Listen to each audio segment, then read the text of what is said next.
Harry, under the Trans-Pacific Partnership, which both Obama and Romney support, a foreign corporation would be able to sue our government for standing in the way of their profit-making agenda.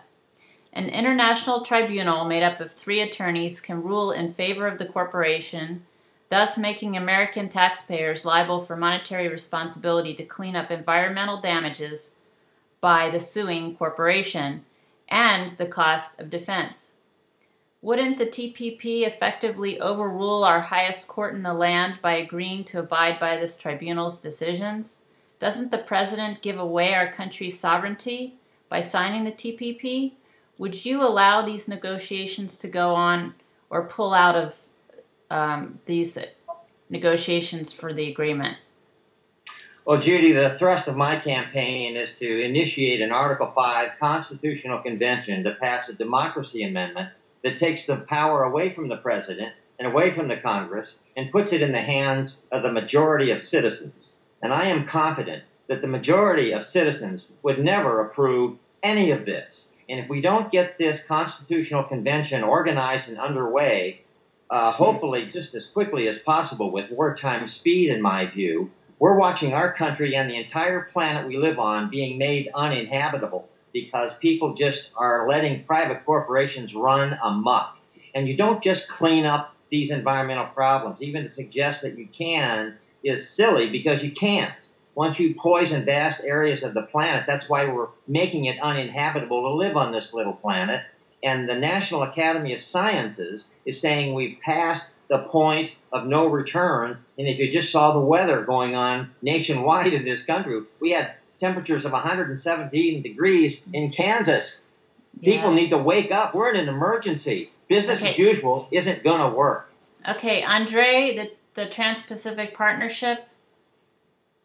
To an extent, I agree with Harry, but the fact of the matter is there's a lot of stuff that this president has done that are not in the best interest of this country. We cannot allow other countries to dictate what the burden is going to be on our taxpayers. That's the first part. Secondly, it's not the countries. I'm sorry, it's not the countries. It's corporations are dictating. Well, it is, but it's the corporations from other countries, and I apologize.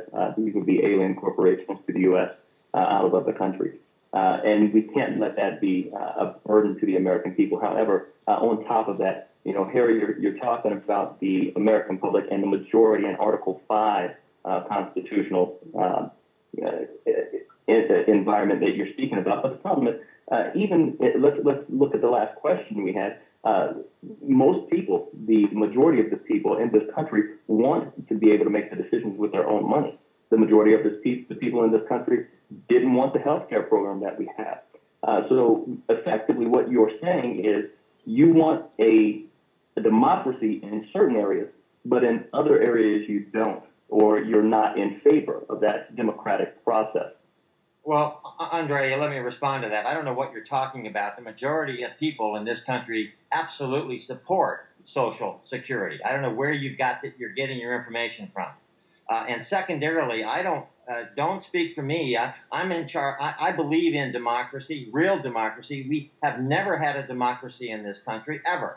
From day one, it's been a republic, as in Republican rule. This is a democratic republic. That's what this is.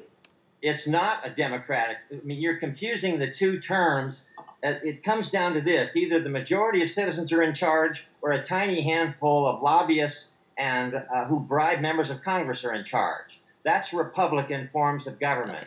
That's what's in charge. The majority of citizens have no power in this country to do anything, and that is the problem in every major issue you want to look at. Okay, I'm going to give Andre some time. You may want to take a look at the CDC side. Yes, the majority of Americans do want a certain amount of their future to be in their own hands. They want a certain amount of that money privatized to where they can handle it.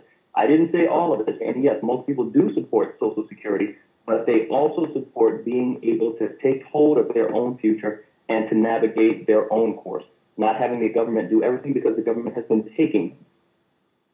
Okay. No one is suggesting the government not getting anything at all.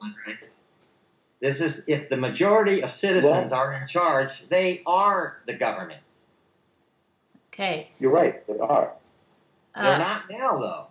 It's lobbyists rule, and citizens have no power. Yet there are tens of thousands of lobbyists in Washington. Andre, how many lobbyists do you have? I have no lobbyists. I don't believe in lobbyists. I rest my case. That is not the question, though. And that wasn't the question. The point was that people want to be in charge of their own finances. That's the point.